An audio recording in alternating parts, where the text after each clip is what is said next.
Hola família, bona tarda. Primer de tot disculpeu per la classe de dimarts, sense problemes no em va donar temps d'arribar a temps per fer la classe. Avui, en principi també, no sé si podria fer-la en directe, llavors ja em curo amb salut. Aquesta classe que esteu veient és gravada i així m'asseguro que podeu tenir la classe a l'hora. Això vol dir que el xat no funcionarà, però cap problema, sabeu que teniu hola@cursosonline.cat i em podeu contactar per aquí i us respondré sense cap problema. Així doncs comencem. Avui veurem gràfics. Com de costum, aquí baix teniu l'enllaç al material que utilitzarem. Utilitzarem un Excel, un llibre amb una sèrie de dades per poder gràfica. Me'n vaig a obrir-lo. Perfecte. Aquí tinc les meves dades, unes ventes d'ordinadors, tablets i mòbils al llarg dels mesos. Tinc aquí, perfectament. El primer que hem de tenir clar quan anem a fer uns gràfics, les dades el millor ordenades possibles, el més estructurada possibles. En aquest cas està perfecte, són unes capçaleres aquí amb els mesos i després una sèrie de files per ítems, els ítems que anem tenint. Per tant, ho tenim ben ordenat i Excel això ho sabrà entendre. Per què? Doncs perquè si anem a inserir un gràfic, jo no em situaré per aquí fora, la sèrie activa la poso per aquí. Si vaig a inserir un gràfic, vaig a inserció i aquí tinc la part de gràfics. Té una eina força interessant, Excel, que és aquesta de gràfic recomanats, que us podrà suggerir gràfics. Si jo ara vaig a agafar un gràfic, en aquest cas de columnes, tinc ordenats aquí, desplego i veig un gràfic de columnes, si jo no tinc les dades seleccionades m'apareix en blanc i és més farragós de construir. Per tant, m'interessa tenir les dades primer ben estructurades per poder seleccionar i generar el gràfic ja a partir de les dades seleccionades. De tipus de gràfics, torno aquí a inserir, teniu aquests d'aquí i alguns altres més nous, com aquests mapes que han afegit fa relativament poc o aquests mapes 3D. I després hi ha els minigràfics, això avui no ho veurem, potser més endavant ho veurem en una altra classe. Podeu seleccionar per aquí i, com us deia, teniu una part de gràfics recomanats que Excel us suggerirà quins gràfics poden haver amb les dades que tingueu seleccionades. Si jo selecciono aquestes dades, deixaré el total no el vull representar, li dic quin gràfic em recomanes i ell, per exemple, m'està recomanant uns gràfics de barres o uns gràfics aquí de barres però en horitzontal. D'acord? Tinc de columnes o de barres horitzontal. Podria ja seleccionar el que volgués. Nosaltres anem a fer-ho pas a pas. Cancel·laria per aquí les seves suggerències i ara utilitzaré un gràfic de columnes, en aquest cas, desplego de columnes i veig que tinc totes aquestes opcions. En realitat, tinc tres opcions. Tinc l'opció de columnes agrupades, columnes apilades i columnes apilades al 100%. Això són les tres opcions que tinc. El que veig és que després tinc per representar-ho en 3D o per representar-ho horitzontalment o per representar-ho horitzontalment i en 3D. D'acord? Però efectes pràctics són tres les tipus que tinc. Doncs agafaré aquest d'aquí, columna 2D agrupada, i fixeu-vos ja, ell automàticament ja detecta aquestes gràfiques, aquestes dades estan ben organitzades per columnes i per files, doncs les files te les poso aquí amb llegenda, ordinadors, tablets, mòbils, i les columnes van a ser cadascun dels eixos X com està agrupat. Doncs agrupat per gener, per febrer, per març, per abril, etc. I ara estaria prou bé. Passos per configurar i per editar aquests gràfics. El primer de tot, us han aparegut dues pestanyes aquí dalt quan estem sobre el gràfic, disseny del gràfic i format. Bé, m'agrada començar per la dreta d'aquesta, explicar-ho, disseny del gràfic. El primer que pot passar és que vulguem canviar el gràfic. Veig que no m'ha agradat el gràfic que és, doncs vull canviar-lo. Entro aquí i canvio el tipus de gràfic. Puc tornar a triar tot el que tinc. Vaig a línies i aquí em fa una previsualització de com quedaria aquest gràfic amb línies. Circular, de barres, d'àrea, i puc anar jugant a veure si és que hi ha algun altre gràfic que potser s'adapta millor al que vull. I en aquest cas ho deixaré en columnes. Seguint de dreta cap a esquerra, aquí que teniu són la selecció de dades i canvi a files i columnes. Si nosaltres tenim les dades ben estructurades, no farà falta que entrem aquí a la selecció de dades, però a vegades no tenim les dades prou bé, no aconseguim tenir-les, o ell no ha fet una interpretació prou correcta. Hauríem de venir aquí i seleccionar, anar-li dient sèrie a sèrie quines són les nostres dades. Aquí ja ens ho ha creat ell. Doncs tinc una sèrie que és ordinadors, que anirà, fixeu-vos, de la A1 a la G4, de la A1 a la G4. Bé, ara m'ho està agafant tota la interpretació. Si jo obro aquí, ordinadors, edita, ara sí. De la B2 a la G2. De la B2 a la G2 és la representació d'una sèrie que porta per nom la A2, ordinadors. Ell ja m'ho ha fet tot sol, si no jo hauria d'anar-li dient cada sèrie on té el nom i on té les seves dades. Cancelo. Sí que una cosa que pot ser ben típica és que nosaltres tinguem les dades ben ordenades, però ell no tenia a saber què és la sèrie i què és l'agrupació. Què és el que posa com a llegenda i què és el que posa com a eix X. Per això té un botó molt fàcil, que és aquest canvia fila per columna. Si jo clico aquí, el que fa és canviar-me. Ara el que estava agrupat passa a ser eix X i viceversa. Ara que tinc aquí ordinadors, tablets i mòbils i la llegenda és gener, febrer, març, abril, maig i juny. Podria, per exemple, si m'agradés deixar-ho així. Jo tornaré pel cas com estava abans. Després, aquí al mig, tenim una part d'estils que simplement el que ens fa és canviar a l'estil, els colors, la manera en com es representa. Podeu anar jugant i podeu anar tocant per aquí. Això ja està predefinit. És a dir, aquests estils ja venen. Després, si no, nosaltres hauríem de crear el nostre estil, modificar-lo al nostre gust. Però podeu tafanejar per aquí, probablement trobareu algun estil que direu, doncs aquest ja m'encaixa força i ja ho podeu deixar amb aquest. Ara deixaré jo amb aquest primer.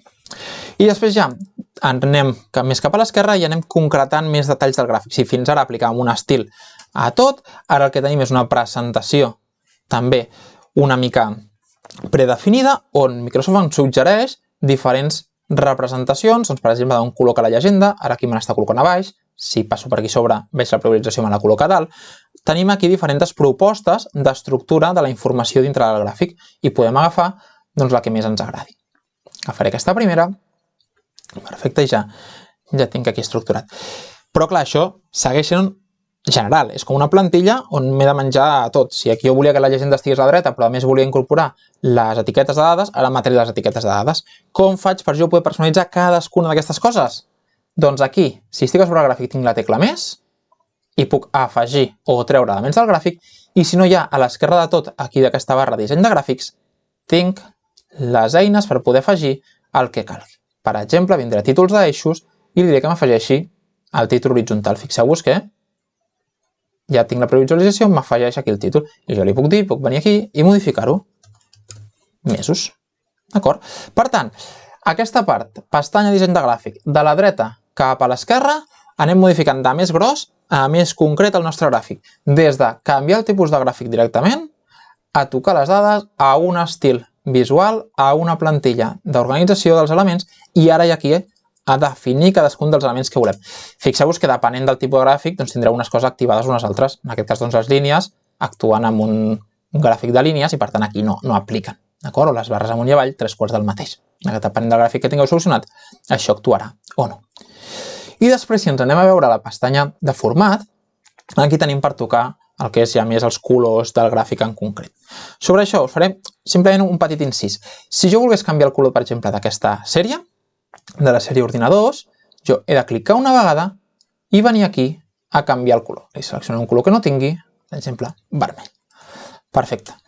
Si per contra el que jo vull és canviar una única barra de tota aquesta sèrie, el que he de fer és clicar dues vegades. És a dir, ara estic a fora del gràfic, entro al gràfic, i vull destacar aquesta barra perquè és la barra que més ha venut. Doncs clico una vegada, ara fixeu-vos que estan seleccionades totes elles, tota la sèrie, torno a clicar la meva barra i ara ja només queda seleccionada aquesta. Vindria a format i canviaria el color que volgués. Per tant, un clic, selecciono tota la sèrie i faig canvis de format, aquí els teniu tots els que vulgueu, dos clics, ja selecciono exactament aquella barra i faig canvis de format en aquella barra. Ja per últim, teniu aquí una selecció, un selector de què és el que voleu tocar, per donar format exactament al que vulgueu. Doncs a vegades s'ha de fer una mica punteria. Si jo vull tocar les línies, ara sí que m'ho selecciona bé, però potser no acabo d'atinar, podeu anar per aquí i per aquí seleccioneu exactament el que voleu tocar per poder-li donar format més concret. I després, si veniu aquí a selecció de format, se us obre aquesta part d'aquí, on podeu tocar exactament totes les propietats que tingui aquell element. Ara mateix estem seleccionant les opcions de línia de quadrícula principal. Per aquí puc desplegar, tinc totes les opcions d'aquest gràfic, àrea de traçat, eix horitzontal, etc. Selecciono el que vulgui i depenent de l'element que tingui seleccionat tindré més o menys opcions. Una opció d'àrea de traçat té emplenament i línia i té efectes, el 3D i coses d'aquestes. Si vinc, per exemple, a eix vertical, tinc 4... Aquí, eix vertical, tornem-hi, se m'ha mogut. Ara sí, abans teníem emplenament i teníem efectes, i ara aquí al tocar l'eix vertical tinc també mides i propietats, d'acord? I tinc també opcions de l'eix. Això serà molt útil, per exemple, si volem gràfics a doble escala, una escala que es grafiqui a l'eix de l'esquerra, una altra escala que es grafiqui a l'eix de la dreta. Per aquí podeu tocar moltes d'aquestes propietats, cada quan el mínim del gràfic, el màxim del gràfic, tot això ho podeu tocar per aquí.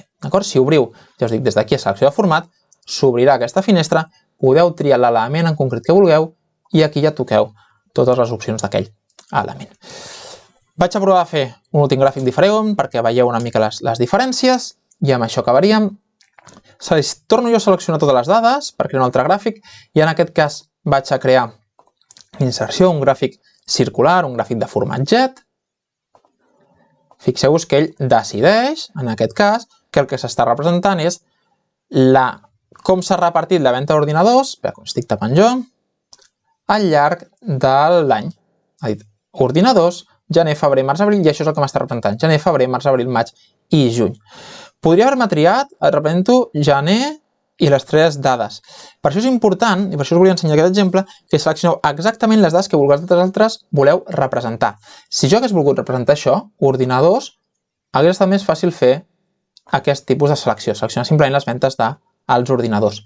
Si hagués volgut fer les de mòbils, puc jugar també amb el control a l'hora de fer les seleccions i jo li dic, vull les vendes, però vull les vendes de mòbil. Apreto el control, selecciono la fila on estan els mòbils i ara ja entendrà, com que a més coincideixen perfectament, la mida de la capçalera és la mateixa mida que la mida de mòbils, jo li dic inserta un gràfic circular ara i ara ha atinat a fer els mòbils. I si ho vull a la inversa, agafo, selecciono les meves vendes d'ordinadors, tablets i mòbils per un mes en concret, per exemple, vull veure abril, amb el control he fet aquesta selecció a llocs diferents i vinc a insertar un gràfic circular i ara perfectament ell entén que vull veure com s'han repartit les meves vendes d'ordinadors, tablets i mòbils, tinc aquí la llegenda, durant el mes d'abril. Per tant, és important que sapiguem quin tipus de gràfic volem fer i per tant seleccionem les dades que siguin d'acord amb aquell tipus de gràfic.